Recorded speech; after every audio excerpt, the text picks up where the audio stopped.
Today is April the 11th, 2024. I'm Barry Stagner. Very glad to have you joining us this week as we look at the events happening in our world as they relate to Bible prophecy. Boy, there's a lot going on. And as we see things heating up even further in the Middle East and some of the conversation going on, the rhetoric and all between these nations that are gathering against Israel. And we'll talk about some of those things in a few moments. But first, wanted to mention that, if you haven't, I just got my advanced copy of Revealing Revelation a couple of days. I'm sorry, Discovering Daniel. I just read the header on the book that it's from the best-selling author of Revealing Revelation, which has just done tremendously. So many people have purchased that. And Discovering Daniel is basically the complementary book to it, so to speak, as it gives us a perspective from the Old Testament, obviously authored by Amir Sarfati, as well as Dr. Rick Young, as they collaborated together to put this and Revealing Revelation together. I know you'll be blessed by it. I'm looking forward to reading it myself. And then Amir and I are going to be teaching through this book. There's a workbook also, as well as the book of Revelation. I don't mean we're going to be teaching through this book. We're going to be teaching through the book of Daniel and the book of Revelation on a cruise in October through the Mediterranean. So if you're a cruiser and enjoy that type of thing, this is just a perfect way to combine two wonderful things, a prophecy conference, as well as seeing some beautiful places that God has created. And of course, the time of the signs, I always have to put in a little plug for that. And so appreciate all of you who have purchased that. And not only that, some of the reviews have just been fabulous. And thank you for your kindness in writing those things. One of the other thing, thanks for those who prayed. I got to meet some of you who watched the lineup back in Ohio, Lima, Ohio, and Portsmouth, Ohio, as I was traveling there over this past weekend. We had a great time in Lima at Calvary Chapel, Lima. And then Sunday, I was blessed to teach at Calvary Chapel, Portsmouth, Ohio, and a town of some 18,000 people. Actually, was instituted in 1803. So a wonderful historic town. And just awesome things in Lima as well about our nation's history. And it was the capital of the locomotive industry some years ago. It was where most of the locomotives that went around the world were manufactured. Now they manufacture tanks instead of locomotives, but just had a great time. And thank you for your prayers for that.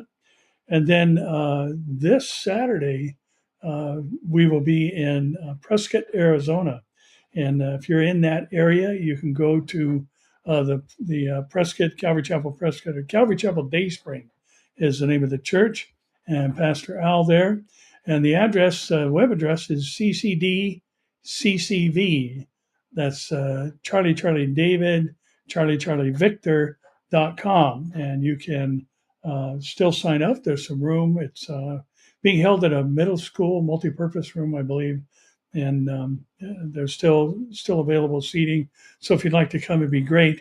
Looking forward to seeing my dear friend, Pastor Michael Lay. He's going to be one of the speakers, and a great Bible commentator, author. I know many people, including me, have his books on their shelf. Pastor David Guzik is going to be one of the other speakers. And then Gary Kuh, who I think that's how you pronounce it, Kuh, is going to be speaking there. And he is kind of an expert on globalism and the advance of it in these last days. So if you're in the Prescott, Arizona area or within driving distance, come say hi, come join us for the day. It's going to be a great day. And then we'll all four be at Calvary Chapel Day Spring in Prescott for the Sunday services. They start at 8 and 10. And we're going to just kind of introduce ourselves, so to speak, how God has opened doors of opportunity for each of us, and tell a little bit about ourselves, and have a Q&A after that. This is what the church has requested that we do.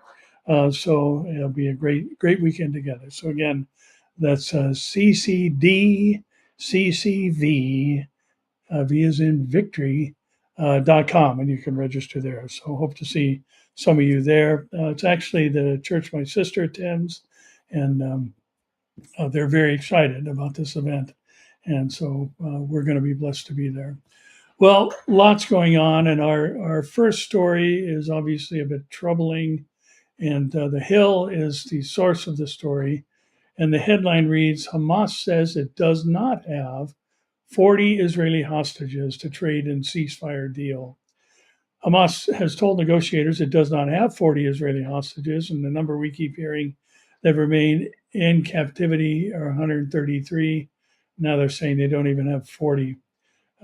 But, again, that doesn't mean it's the truth. It just, who knows what they're trying to pull.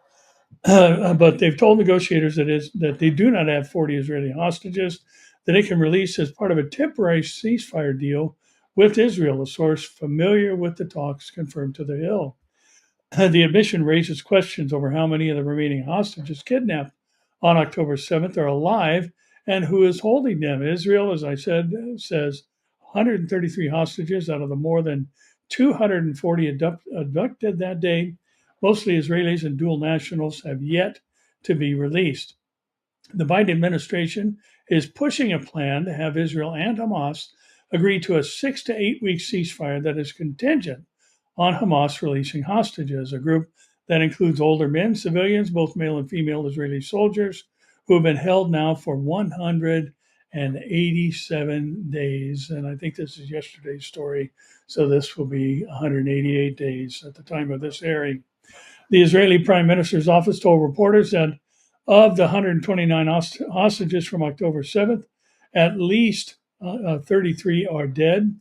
And CIA Director Bill Burns has reportedly proposed that Hamas agree to release 40 hostages in exchange for Israel releasing Palestinian prisoners from Israeli jails during a first phase of a three-phase deal. Now, again, this proposed deal is 40 Israeli hostages for 900 Palestinian terrorists.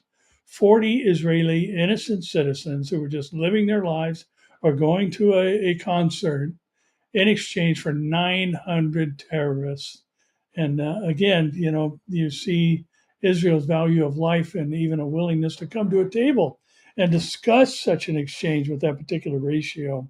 There's no 40 to 40 with Hamas. They want much more than what they're doing. So, again, the head of Hamas in Gaza has passed proposals, the article says, through secret channels and then sends back, that's Sinwar, a procedure that is time consuming and sends back a response. And the timing for a response is believed to take a few days. And the U.S. wants to see a deal to secure the release of the hostages, but also to allow for a scale up of humanitarian aid delivery in the Gaza Strip. And Biden has stood by Israel's right to target Hamas to eliminate the threat it would repeat its October 7th attack. But the administration, while placing blame on Hamas for triggering Israel's military response in Israel, has nonetheless increased its public criticism of Israel for failing to do enough to protect civilian life and the lives of humanitarian workers. One of the things that we have to understand is that, the ordinary, everyday Palestinian, by and large, the percentage of those who are supporters of Hamas is huge. It's some 80% support, or over, I think maybe it's 60%, I'm sorry, support Hamas and what they did. And, it's just incredible to hear the stories coming out about how, especially women were treated, and also the stories that are leaked out from returned hostages, how women are being treated under Palestinian care and, or watch, I should say, care is the wrong word. But again, just watching this develop reminds us that, Israel is taking center stage, and that's prophetic without question. And all the nations of the earth are gathering against Israel slowly. Israel still has some supporters, but Zechariah 12:3 makes it very clear that during the tribulation, it will be Israel against the world. And actually, it's Israel's God against the world, because he's going to handle them both in the Ezekiel war and the Battle of Armageddon, or the battle that takes place there anyway. He's going to handle them quite handily and display his power and fight as he fights in the day of battle, as Zechariah prophesies. Now, the Times of Israel says the U.S. is said to believe an Iranian attack on Israel is imminent. It's a matter of when, not if. And citing intel assessments, Bloomberg says a strike could involve high precision missiles and drones. Top U.S. general in the Middle East reportedly said to from his visit in Israel to discuss Iran. Now, the U.S. believes a major Iranian attack on Israel is imminent and could happen in the coming days, according to a report Wednesday, as Iran reiterated its vow to retaliate for an alleged Israeli strike in Syria that killed two generals among several Islamic Revolutionary Guard Corps officers. Citing people familiar with U.S. and Israeli intelligence assessments, Bloomberg reported Iran could launch strikes involving high precision missiles and drones targeting military and government sites in Israel. And one of the people quoted in the report said that it was a matter of when, not if, Tehran will attack Israel. And separately, the Axios news site reported that General Michael Kurilla, head of the U.S. Central Command, was expected to visit Israel on Thursday for consultations with Defense Minister Yoav Gallant and other officials to discuss the threat of an Iranian attack. The report added that the U.S. and Israeli officials across various agencies have been in contact over the last few days as the countries prepare for a possible response to the alleged Israeli strike on April 1st and hit an Iranian consulate building in Damascus where the RGC, the Iranian Republican Guard Corps members, were located. Now, there was a lot of talk going around about the fact that this would probably take place before the end of Ramadan, but now we know that's not the case. But again, the assessment is still, it's possibly a matter of days. Now, one thing we have to remember is that the Iranians, and especially the Ayatollah and his cronies, are prone to bloviating and just making these very aggressive statements, that you don't know what we're capable of, and we're going to destroy you, wipe you off the face of the earth, and all that stuff. And then, most of the time, well, all the time, really, they never do anything, at least not directly at Israel, because they understand Israel is a nuclear power and they're working on it, but they are not yet there, at least as far as we know. But they're probably at a state where they could do, some type of dirty bomb type of thing in Israel and ship that into the Golan Heights and just put it on some kind of dumb bomb or delivery system and just launch it into Israel, not really caring where it lands. But, the article also reminded us that there are those who support this and possibly, guided missiles guided by GPS with, a high degree of accuracy could have come in from North Korea or even Russia or who knows where. But we do know Russia is involved in the coalition that will invade Israel from the north eventually. But it's definitely a difficult time in Israel. And by the way, you can pray for Terry and I. Terry's my wife, for those who don't know. We're going to be heading over to see Amir and do some boots on the ground things over there at the end of May. So we would covet your prayers for that. And, people often ask, well, aren't you afraid? Well, probably the most dangerous portion of the trip to Israel is the drive to LAX. And so, no, we're not afraid. We're not concerned.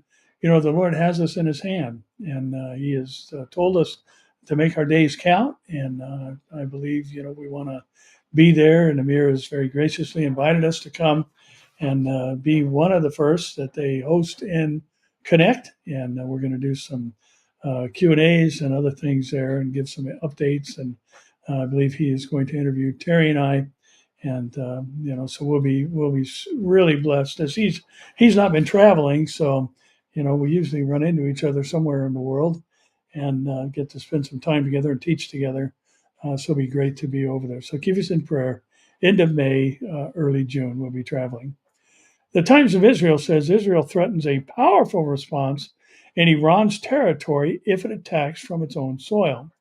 And Defense Minister Yoav Gallant and Foreign Minister Israel Katz said on Wednesday, and both of them were in agreement that if Iran launches an attack from its own soil, then Israel would strike back inside Iran amid increasingly belligerent rhetoric between the two countries. And the warnings came after Iran's supreme leader, Ayatollah Ali Khamenei, said Israel must be punished, and it shall be, for allegedly attacking an Iranian consular building in Syria's Damascus, killing 2 generals among several Islamic Revolutionary Guard Corps officers.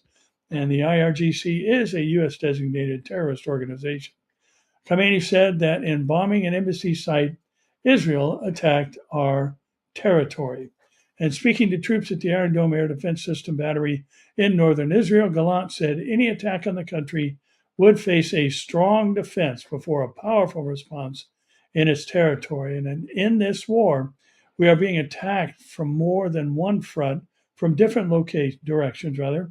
And any enemy that tries to attack us will, first of all, be met with a strong defense. But we will know how to react very quickly with a decisive offensive action against the territory of whoever attacks our territory, no matter where it is in the entire Middle East. So let me pause for a moment and just remind you guys, the Iranian people, kind of unlike the Palestinians, who are very supportive of the terror organization and vote them in, so to speak, and celebrate when Jews and Americans are killed, and pass out candy on the streets from non-members of Hamas.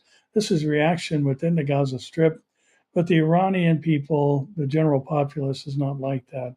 They'd like to see this regime come to an end. And we've seen some of the uprisings of late, and, so the Iranians here in the States, you can see their bumper stickers, free Iran. And remember the little gal, I can't think of her name off the top of my head, that was murdered by the Modesty police. And just the terrible things that are going on there. The Iranian people are wonderful, hardworking people, and they want to be free of this, and that includes many of those who, are Muslim and practicing Muslims, but what they don't want is an extremist Muslim authority over them. And we've seen, the hijab revolt that's been going on over there, where women are taking videos of themselves at great risk and the potential for arrest and all those things, because they don't want to be under these restrictive things that don't allow them to be just plain everyday human beings. So interesting times that we live in, and Iran and these other control freak governments that we see around the world are playing a part in all that is kind of developing in front of us. I wanted to say unraveling, but I would say developing, I guess, as far as the world stage goes. And the Jewish News Syndicate says Hamas again rejects the hostage deal to present roadmap for ending the war. And Hamas has informed mediators that it rejects the latest U.S. proposal for a renewed hostage for ceasefire deal. The Wall Street Journal reported this on Wednesday, citing sources as saying that the terrorist organization intends to put forward a roadmap for a permanent end to the war. Well, Israel already has a roadmap for a permanent end to the war, and that's either the surrender or the elimination of Hamas. They've already threatened and continue to threaten to do the October 7th heinous attacks again, and the first opportunity they would. And, as the saying goes, as I believe Netanyahu has said on multiple occasions, that if Hamas laid down their weapons, there would be peace. If Israel laid down their weapons, there'd be no Israel. And again, this is just a position that any country would take if somebody crossed your border and brutally murdered, burned alive, killed babies and women and elderly people, young people gathered by the hundreds at a concert, and all these other things. Any rational thinking nation would respond and seek the absolute elimination of their adversary, especially when you've got such a track record that Hamas has of just constantly wanting to and calling for the destruction of the nation of Israel.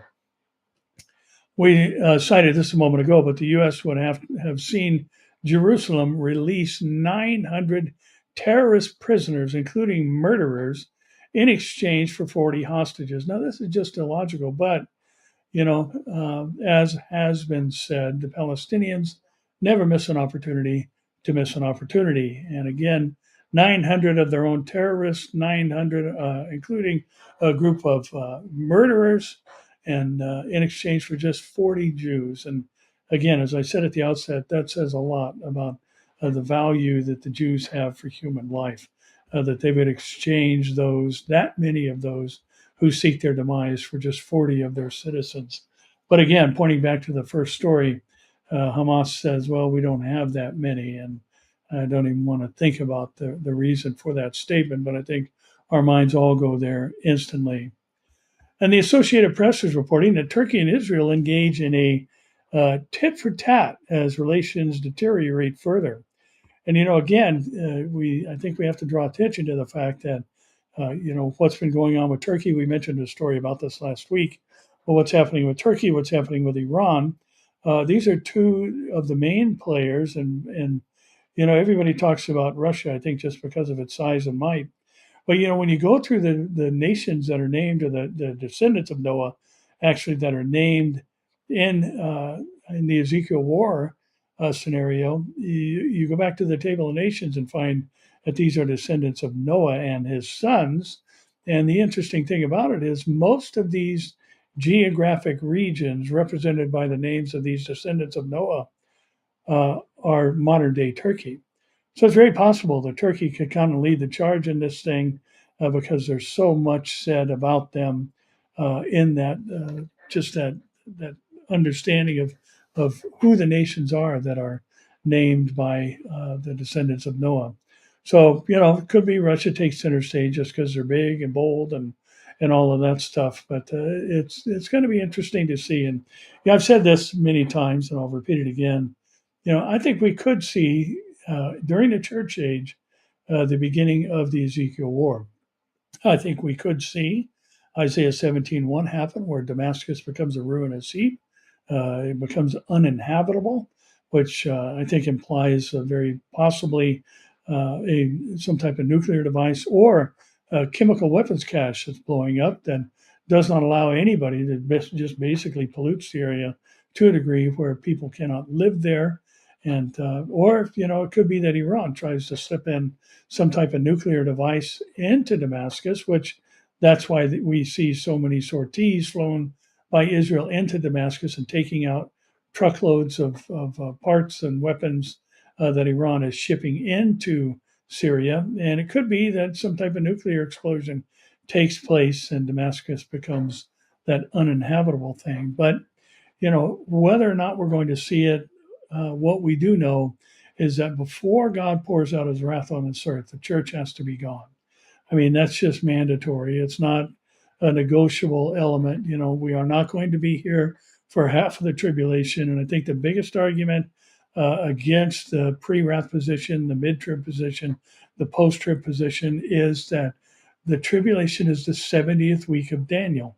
It is determined for God's people, the Jews, or Daniel's people, the Jews, and the holy city, which is Jerusalem. And Israel is the focal point of divine attention during the tribulation period as God completes his discipline of the nation of Israel and also leads to, at the second coming of Christ, the saving of all Israel, as Paul spoke of in Romans chapter 11. So again, all these things, all these frightening things that we talk about, the possibility of war, and, as Jesus said, as part of the package of the last days and signs of its coming, wars and rumors of wars, and all these things are tough and difficult to talk about and deal with emotionally, but we are not going to see God's wrath, which begins with the rider on the white horse of Revelation 6:2 coming onto the world. We have to remember that, not all wrath is,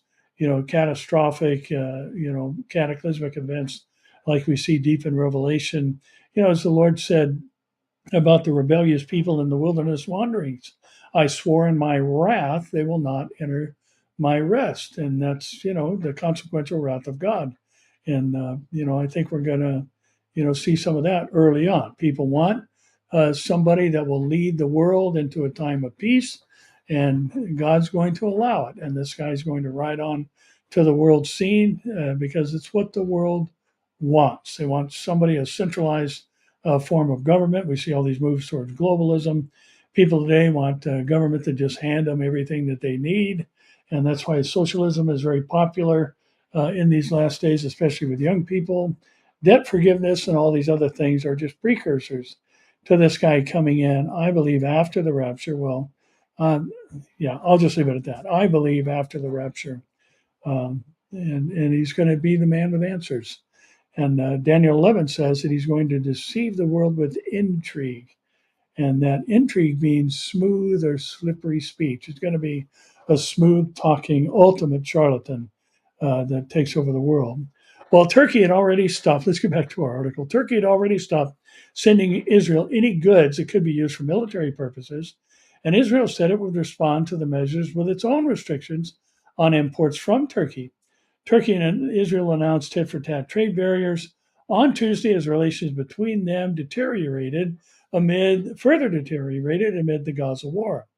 Turkey, a staunch critic of Israel's military actions in Gaza, first announced that it was restricting exports of 54 types of products to Israel with immediate effect. The products include aluminum, steel, construction products, jet fuel, and chemical fertilizers. Responding to the Turkish trade restrictions, Israel said it was preparing a ban on products from Turkey. And the move came a day after Turkish Foreign Minister Hakan Fidan said Israel had barred Turkish military cargo planes from joining an operation to airdrop humanitarian aid to Gaza and vowed to respond with a series of measures against Israel until it declares a ceasefire in Gaza and allows aid to flow in without interruption. There's no excuse for Israel to block our attempt to deliver aid by air to the starving people of Gaza, Fidan said in announcing retaliatory steps against Israel. You know, one thing to remember: we were in Turkey, and by the way, the Mediterranean cruise is going to stop in Istanbul, and we'll see Ephesus as well. So it's going to be just a great time. Istanbul is just a marvelous city. And again, you know, the Turkish people are wonderful and kind people. And, you know, when we were in Turkey in 2012, the first time we ever went there, our tour guide paused the bus. Our Turkish tour guide paused the bus and pointed at two women in full burqas walking down the street and said, "You used to never see that, ever, here in this country. And now it's becoming more and more common as, you know, the new administration is now pushing this nation into a more radical Islamic state. So, you know, it's just a shame that, you know, as we see with the Ayatollahs, Khomeini and now Khamenei, and what they've done to the wonderful people of Persia or Iran, and now Turkey has turned into this radical. And it's not Gaza is just an excuse for Turkey because Erdogan, he wants to restore the Ottoman Empire. He sees no place for Israel, even though some of his language is, you know, says otherwise. He desires to be the sultan of the revived Ottoman Empire, and again, you know, he is an extremist Muslim. There's no question about it, and there's no place for Israel in extremist Islam. And the JNS, Jewish News Syndicate, Biden calls on Israel to ceasefire, says the prime minister's war approach is a mistake. And the Spanish language television network Univision aired an hour-long pre-recorded interview on Tuesday in which U.S. President Joe Biden criticized Israel Prime Minister Benjamin Netanyahu. Well, we have to remember that there was a pretty cold relationship when Joe Biden was vice president under Barack Obama. Obama had no place, you know, for Netanyahu and his thinking either, and the disdain for him was very, very clear. And so, you know, no big shock that Biden follows in the footsteps of his boss. And you know, I'll just say it. I think we're under Obama 2.0 actually is what this administration is, and you know, he seems to be pulling a lot of strings. He sure is seen in some high-profile places. I'm sure most of us have seen pictures of Obama at Downing Street in London and other places around the world where he's meeting with people of high rank and authority and influence. And you know, I don't know. They pitch it as a social visit, but I don't think so. I think what he's doing is a mistake, Biden said. I don't agree with his approach. The U.S. president appeared to state a previously unarticulated public position in the interview with the channel's Enrique Acevedo. So what I'm calling for is for the Israelis to just call for a ceasefire, allow for the next 6-8 weeks total access to all food and medicine going into the country. Well, Joe, what you seem to forget is that when food goes into the country, Hamas steals it. And we've seen outcries from everyday citizens in Gaza that get rid of Hamas. They're ruining us, and there are a percentage of Palestinians that feel that way, and they do steal the food. I mean, there were pictures just this last week of some of the pre-prepared meals that just they started molding and they just threw them away, and that's because they don't care if Palestinian people die. They view them as martyrs, and they're blessed and have a guarantee of paradise if they die as a martyr. So again, just the sanctity of life is a totally different perspective. Well, it's a non-perspective in the thinking of Hamas and many other radical extremist um, Islamists. Now, this interview was recorded on April 3rd in the afternoon, the Interpol reports. And last week, Biden demanded that Netanyahu improve the humanitarian situation in the Gaza Strip per a White House readout of their call on Thursday. And Biden emphasized that the strikes on humanitarian workers and overall humanitarian situation are unacceptable, the readout stated. He made clear the need for Israel to announce and implement a series of specific, concrete, and measurable steps to address civilian harm, humanitarian suffering, and the safety of aid workers. And I really find this a bit disgusting when you've got someone that pulled out of Afghanistan the way that we did, and now we're seeing girls can't go to school anymore. Women have to stay under the strict restrictions of the Taliban, and threats now made from them, and to wag the finger at Netanyahu is just beyond the pale. It's just so bizarre. The Times of Israel says Hamas leader Haniyeh thankful for the honor of martyrdom granted to his sons. Following the killing of his 3 sons in an Israeli airstrike in Gaza, Hamas Qatar-based leader Ismail Haniyeh says that he thanks God for bestowing upon us the honor of their martyrdom. And I saw another article that said 3 of his grandsons were killed too. In a phone interview broadcast on Al Jazeera, the terror leader vows that the group will not surrender and that such actions will not make it change its goals and demands. The pure blood is for the liberation of Jerusalem and Al-Aqsa, and we will continue to march on our road. Excuse me, I'm sorry. I got a fan on and I think it's drying me out. Hang on a minute. California is warmed up after we've had a pretty chilly season, but forgive me for that. Their pure blood is for the liberation of Jerusalem and Al-Aqsa, and we will continue to march on our road, as I read a moment ago, and will not hesitate and will not falter, Haniyeh says. With their blood, we bring about hopes of future and freedom for our people and our cause. And, I watched a video this past week of some young woman. I'm not sure where the setting was, but there were little staked pictures of the hostages and placed, and all 133 of them were placed on a stake in some type of courtyard area. And there was a woman grabbing them and throwing them and yelling obscenities about Israel and all this. And, just the ridiculousness of so many people today who, and listen, let me just say this straight up, they have no idea what they're talking about. And the Palestinians have zero right to the land that they're in. They're actually the occupiers because Israel has a 3,500-year history in this area. And, the thing about the Palestinians, that moniker was assigned to them in 1967 by Yasser Arafat. Prior to that, they were Arabs, and many of them, or most even, were Jordanians. And you read some of the writings in the Hadith of different Islamic scholars, and they will tell you they're Syrian Arabs. And there is no ancient history. Just some common sense. And if somebody would actually, instead of chanting what somebody else said that they heard, actually maybe open a book and find out the history of this land known as Israel. It is not Palestine. It was renamed Palestina by Hadrian, the Roman emperor, in 136 AD because of his hatred for the Jews and forbade two Jews being found walking together.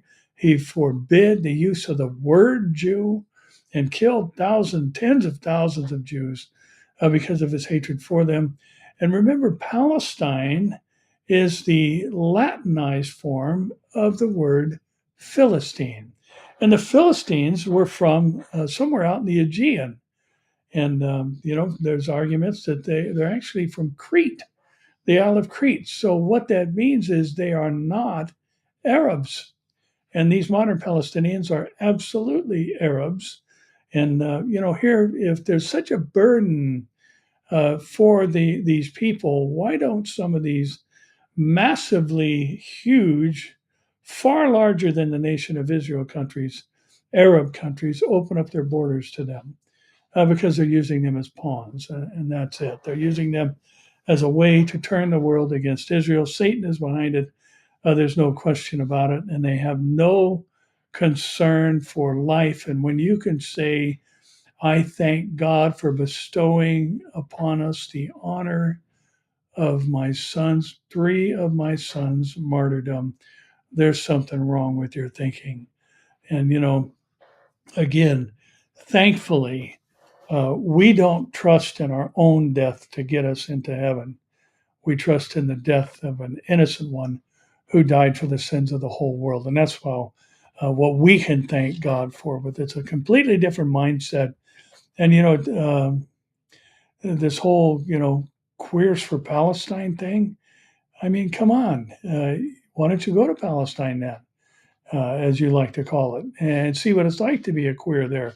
And they'll either hang you or throw you off the roof of a building or just imprison you. So, wake up. It's ridiculous, the things that are being said out there. But remember, they are satanically inspired because the devil seeks the destruction of the Jews to discredit the word of God and cause his word to become nullified. But I'm sorry, the devil is a created being.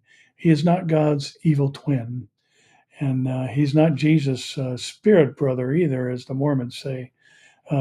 Jesus is God incarnate, God come in human flesh, as the Bible says. And someday the Lord is going to rise up and fight against all nations that fought against Israel. Breitbart says, the UN Chief Guterres says his heart is broken for the global Muslim community. And the UN Secretary General Antonio Guterres said Wednesday, he looks around the world and sees so much suffering for the followers of Islam, and it causes him pain. And the veteran Portuguese socialist issued his lament for Muslims in a post on X to mark the end of Eid al-Fitr, which concludes the fasting month of Ramadan. And it's basically breaking the daylight fast of the Muslims for 30 days during Ramadan and being able to eat again, and all day long, that is. And he goes on to say, my heart is broken knowing that in Gaza, Sudan, many other places, because of conflict and hunger, so many Muslims will not be able to celebrate properly. Well, what about all the places where people who have existed in their own national homeland are being abused and raped and by the Muslims? And what about that? Why take this position? And looking at London, I saw a little clip yesterday that it said the caption was, "Remember when London was full of English people?" And it was just hijabs and Muslim garb everywhere you looked in this particular footage. And their goal is I mean, after all, the word Islam means submission.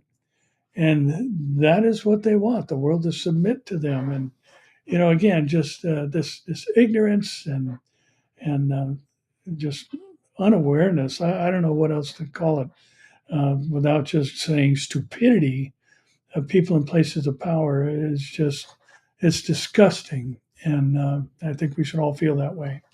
The Gateway Pundit reports that an Idaho teen was arrested for pledging allegiance to ISIS and planning to attack churches on the terror organization's behalf.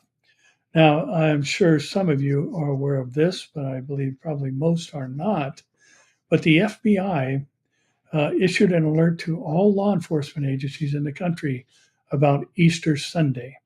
And Easter Sunday, what they said in the alert was the terror alert level is the highest it's ever been in our country's history on Easter Sunday, and the potential for terrorist attacks on churches was the source of that threat, or that threat level. And again, this we've talked about all the reports that come out of the Family Research Council and Tony Perkins, and how they've covered the rise, just the incredible rise in attacks on churches, really since COVID. And it's just been that last, not that there's any relation between those two things, but I'm giving you a timestamp. Basically 2020 to 2023, it's just been incredible, the rise of terror attacks. And I read another article, it wasn't in this particular headline, but he was planning on attacking 21 local churches. And an Idaho teenager has been arrested for pledging allegiance to ISIS, planning to attack local churches. And Alexander Scott Mercurio, 18 of Coeur d'Alene, was arrested on Saturday, April 6th, for attempting to provide material support and resources to the terror organization. According to the affidavit in support of the criminal complaint, Mercurio pledged his allegiance to ISIS and planned to attack individuals at churches in Coeur d'Alene on April 7th using weapons including knives, firearms, and fire. And Mercurio's plan, according to the complaint, was to attack his father with a metal pipe, steal his guns, and carry out a suicide attack at local churches. I don't know how you can carry out a suicide attack at churches. You're only going to carry out a suicide attack one time. But anyway, I don't know. As alleged in the complaint, the defendant swore an oath in loyalty to ISIS and planned to wage an attack in its name on churches in Coeur d'Alene, according to Attorney General Merrick B. Garland. And Garland continued, thanks to the investigative efforts of the FBI, the defendant was taken into custody before he could act, and he is now charged with attempting to support ISIS' mission of terror and violence. And the Justice Department will continue to relentlessly pursue, disrupt, and hold accountable those who would commit acts of terrorism against the people and interest of the United States. That's kind of a funny statement coming from an administration that has open borders and is letting in military-age males by the hundreds of thousands to pour in across our border. And FBI Director Christopher Wray added the defendant allegedly pledged loyalty to ISIS and sought to attack people attending churches in Idaho, a truly horrific plan, which was detected and thwarted by the FBI's Joint Terrorism Task Force. Well, again, we just see in the minds of people turning to violence. And, again, as we talk about frequently, Noah's day was a day filled with violence. And Jesus, in answer to the question of what will be the signs of your coming in the end of the age, he said it would be like it was in Noah's day prior to the 70th week of Daniel. And again, the parallel of the days before the flood to the days before the tribulation is pretty sound in looking at that particular passage. So we've got, all these, the minds of many just turning to a hatred against Christians and Jews. And who's behind that? The same one that has always hated them and only comes to steal, kill, and destroy. The Times of Israel says that a Michigan Quds Day rally, that's what the Muslims call Jerusalem Quds, protesters chant death to Israel and death to America. Now, did you catch where this was? It was in Michigan. As far as I know, Michigan is still part of the United States. And anti-Israel and pro-Palestinian protesters chanted death to America, death to Israel, as an activist spoke about bringing down the entire system of the United States at an Al-Quds Jerusalem Day rally in Dearborn, Michigan on Friday. Speakers like Tarek Bazi, Michigan Imam Usama Abdullaghani, associated with the Hadi Institute, a Muslim community center in the city, compared Israel to Nazis and the Islamic State, while praising Iran's former supreme leader and leader of the 1979 Islamic Revolution, Ruhollah Khomeini, at the event marking Quds Day, when Tehran and its allies staged marches in support of the Palestinians. Dearborn, which has America's highest per capita population of Arab Americans, has witnessed major pro-Palestinian rallies since the start of the Israeli-Hamas war sparked by the terror group's October 7th massacre. And the city is represented on Capitol Hill by Representative Rashida Tlaib, the first Palestinian American elected to Congress, who has fronted progressive Democrat calls for a ceasefire. And again, just if people would do some homework, if people in places of power would do some homework and realize, that Islam is not just a religious ideology, it is a political system. Sharia law is what they're talking about, that they want to bring down the American system and implement Sharia law. That is their goal.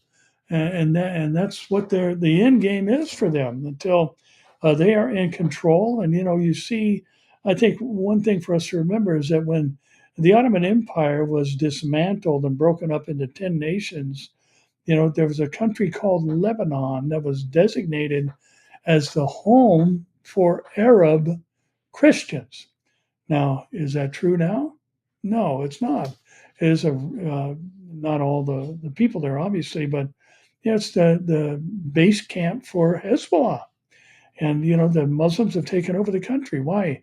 Because, one, Christians are commanded by God to have, one wife and to bear children, but the Muslims can have 4 wives. And that's why they have, just basically taken over the country. And, there's lots of reports that say certain areas will become Islamic, by the mid or early 2030s. And major countries are going to fall to this simply because of the birth rate amongst them. So, again, just watching this happen, and Israel being the focal point and the desire to destroy, as the Muslims many of them refer to America as the great Satan and Israel as the little Satan. The destruction of Judaism and Christianity is really what is in their sights, as we see with ISIS and this young, very disturbed young man up in Idaho. And the Rare Foundation says that Christians out, Muslims in, the Islamic takeover of Germany. From Sharia patrols to mass Islamic sexual assaults, Furore Del Coro's investigation unveils the irreversible Islamification of Germany. And in an investigation titled, I skipped a line, Mirroring a Nation Increasingly Resembling Turkey, where Muslims reign and Christians grow scarce.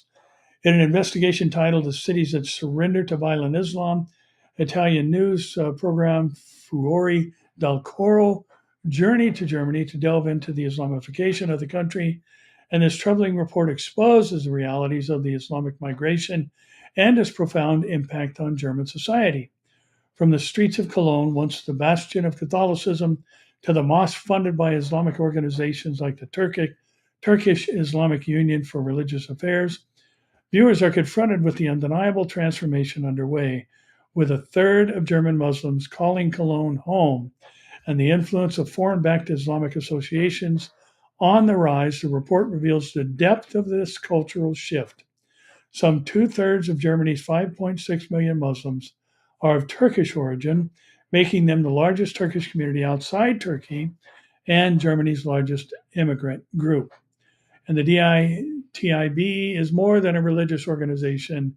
It is an arm of the Turkish state, controlling over 900 mosques. Remember what I said about the Ottoman Empire thing? And Tayyip Recep Erdogan wanting to be the sultan of that revived empire, controlling 900 mosques. And the charter explicitly states its linkage to the Turkish government's Directorate of Religious Affairs, Diyanet, and Diyanet answering directly to Turkish President Erdogan. It's not just a religious body, it is a political tool. And it employs imams, writes sermons, issues fatwas, and sets theological guidelines for the messages preached in its German mosques. And the Diyanet in Germany extends beyond religious teachings. Turkish imams sent by Diyanet to these mosques actively discourage assimilation into European culture and promote Erdogan's political agenda. And Erdogan himself, during visits to Cologne, Germany, has repeatedly urged Turkish immigrants not to assimilate, labeling such assimilation as a crime against humanity. Why? Because Islam has to take over the world.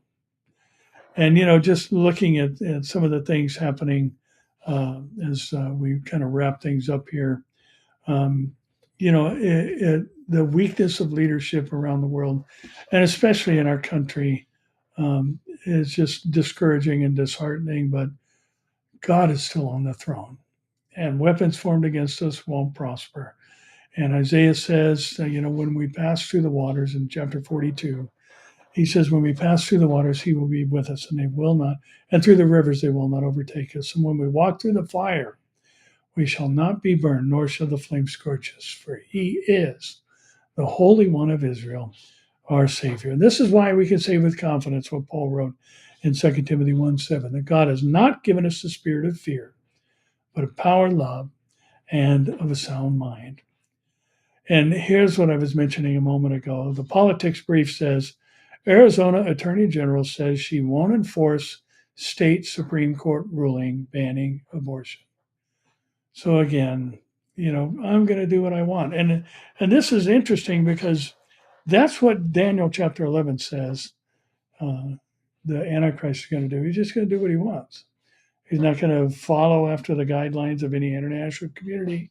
He's going to set the rules. And Democrat Attorney General Kristen Mays of Arizona announced on Tuesday she would not enforce a ruling from her state Supreme Court upholding an 1864 law that bans most abortions.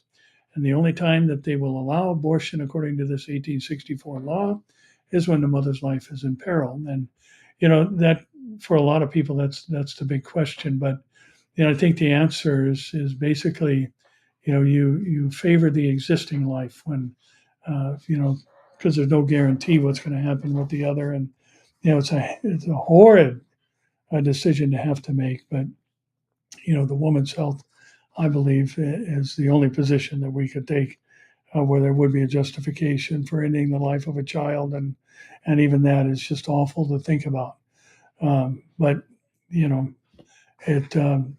two deaths is not better than one. So if the mom dies in childbirth and, anyway, just a whole bevy of things. But that's the general consensus I've heard down through the years that, yes, you protect the mother's life, the living being, is just the one who gets to protection and life-saving measures. So, but the Supreme Court ruled that a law criminalizing abortions, except in cases necessary to save the mother's life, may be enforced, following the U.S. Supreme Court's ruling in Dobbs versus Jackson Women's Health Organization in 2022, which ruled that there is no constitutional right to an abortion.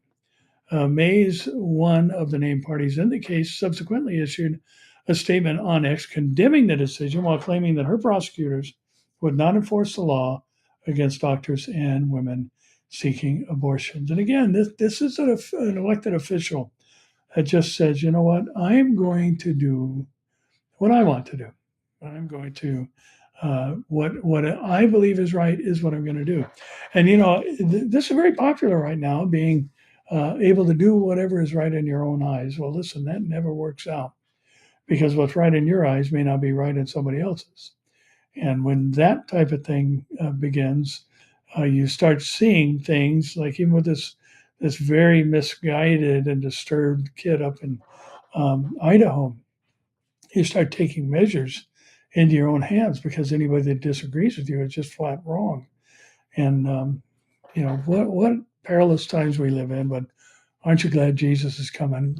We know just watching the things develop around us. And I believe we are in that season of the generation that will not pass away. And that includes, I believe, the promise the Lord made in multiple places and through multiple authors, that he's coming again to receive us unto himself, that where he is, we may be also. Like Paul talks about in 1 Corinthians 15, this incorruption, this corrupted and mortal body is going to put on incorruption and immortality in a moment and a twinkling of an eye.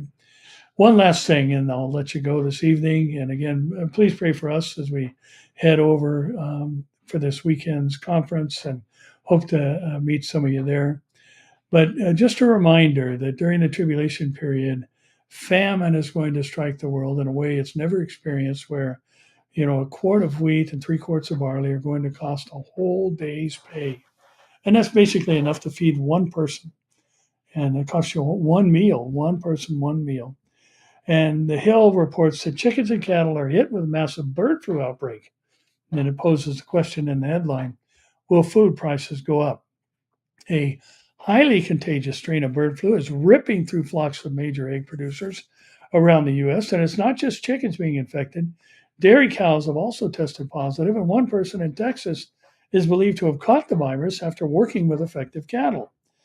And as the type of an H5N1 influenza virus spreads, major egg producers have been forced to kill millions of chickens in an attempt to contain the outbreak. It's an economic loss for producers and may soon become a burden on families' grocery store bills. We would expect to see some increase in prices because you're rapidly pulling a large number of potential eggs out of the market for the next 30 to 60 days, said Amy Hagerman, a professor of agricultural economics at Oklahoma State University. Now, we're told that in 2022, the bird flu knocked out 10% of the country's laying hens, and prices skyrocketed. And, it's funny, I heard, a couple of people made comments that they didn't believe what I said, even that were local here in California. But you have to remember, Southern California is different than Northern California. And we were paying $8 for a dozen eggs.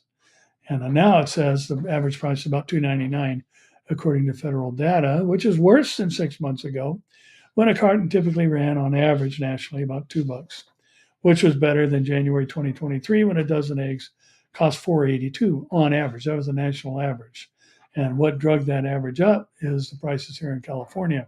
And, you can only buy, I think, two dozen at a time. And again, we know that these things are coming. We know the Bible foretells them. And again, as I said earlier, we have to keep in mind, we're not going to be here when things get really bad and God begins to pour out his wrath on the earth.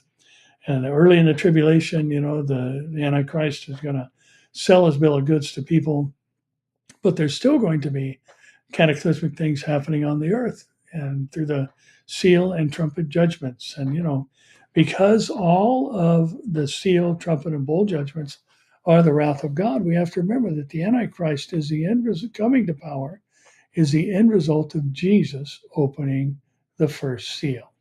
So if they're all God's wrath, then how can the first half of the tribulation not be God's wrath, when that's the first thing that opens up the tribulation period, is the rise of the Antichrist? Well, again, that's it for today, and pray that you continue to have a burden for the lost and perishing around you, and just a sense of urgency, maybe like you've never had before.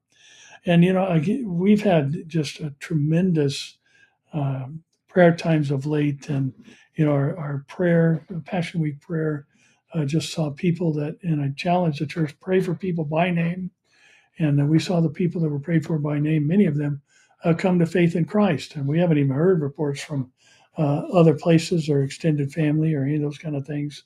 So, and then last night we just, during that prayer night, the initial prayer night, one of the ladies in the church prayed for my healing just out of nowhere.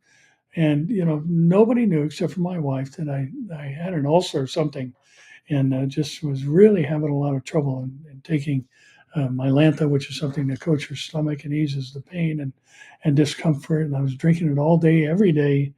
And, nobody knew that. I had not told anybody. And, other than, my wife. And this lady just prayed. She prayed in the midst of, her prayer. She just said, I pray for Pastor Barry. I pray you bless him and anoint him and keep him and heal him. And, she passed over that.